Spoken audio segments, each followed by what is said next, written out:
Joining us next on Futbol Americas, Amanda Vandervort. She's the president of the USL Super League, which kicks off in 2023, as well as the president of the USL W League, which just wrapped up its inaugural campaign about a week and a half ago. Amanda, welcome to the show. Great to have you.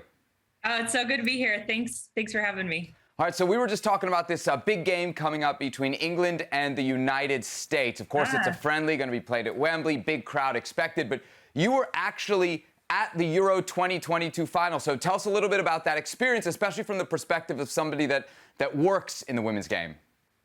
You know what, 87,000 people in that stadium. It was so loud. I think that's the thing that sticks with me is the environment, the sound, the energy, and then all the emotion and the lead up to the game. You know, with women's soccer has exploded in the past several years. And right now we're really seeing the fruits of that with you know, the Euro final at Wembley, but you've seen clubs across Europe over the last, over the last several months really topping records, 91,000 at Barcelona, 87,000 this weekend at Wembley. It's unbelievable. It's an incredible level, but from that level, that stage, what kind of lessons can you take and apply to the USL Super League or the USL W League? Yeah, I think the focus when you look at what happened, along the way, the buildup, the planning, the progress that's gone in England in particular. I think if we're looking at that as an example, there's been, they focus on sustainability and on revenues and on engaging fans and players in the development and growth of the game. And so to be where they are today in Europe, in England specifically, and that country winning the European title is just unbelievable. And it's been a process of growth and development for several years to get there. And so we take that lesson and look at how we're going to build a Super League from a position of sustainability as well. No doubt about it. England against Germany was a great final. Speaking of great finals, we also had the W League final. South Georgia Tormenta there getting the crown over Minnesota Aurora, and what was a fantastic game, one we featured here on Futbol Americas. I wonder, Amanda, as you look back on the first year of that league, kind of how you assess what you were able to accomplish in the first 12 months. Listen, we had 44 teams in 7 regions across the country. And the energy, the excitement, we had 6,500 people at that final in Minneapolis. It was loud, it was engaged, the fans were loving it.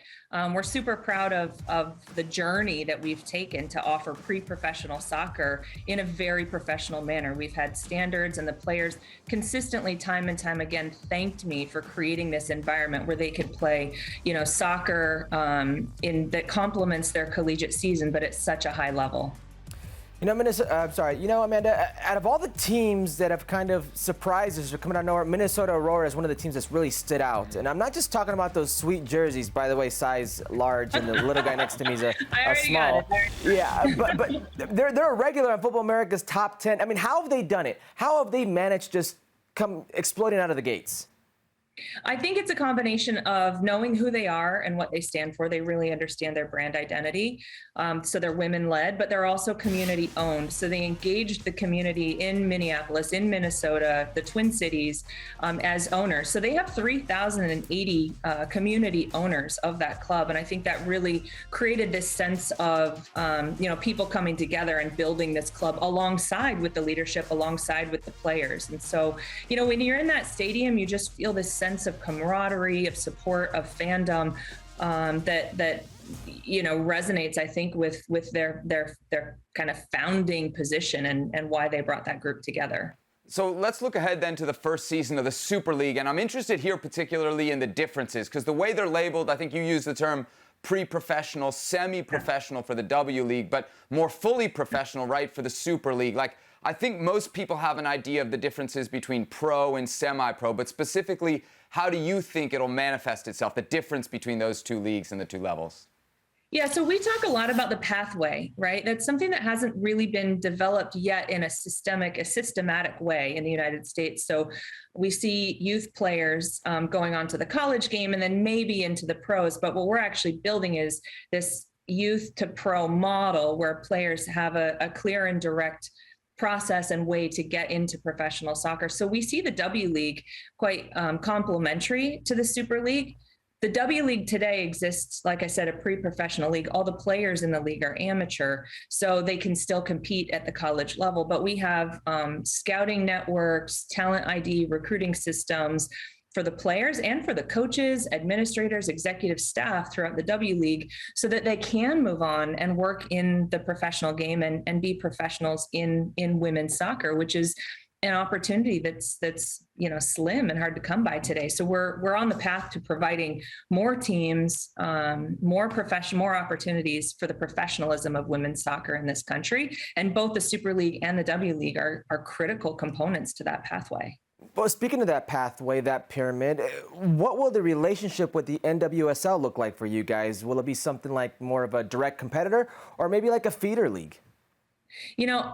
The NWSL and us, I think we're all invested in the growth of women's soccer. And especially when you see, like we just talked about, what's happening around the world and the explosion of interest in the United States. So we're all driving in the same direction related to the growth of women's soccer. And, we're focused on building the most competitive women's soccer programs and professional soccer programs in our markets across this country as they are. And I think that that's awesome because it creates more opportunity for everyone in the game to invest, involve, and grow together in the professionalism of soccer.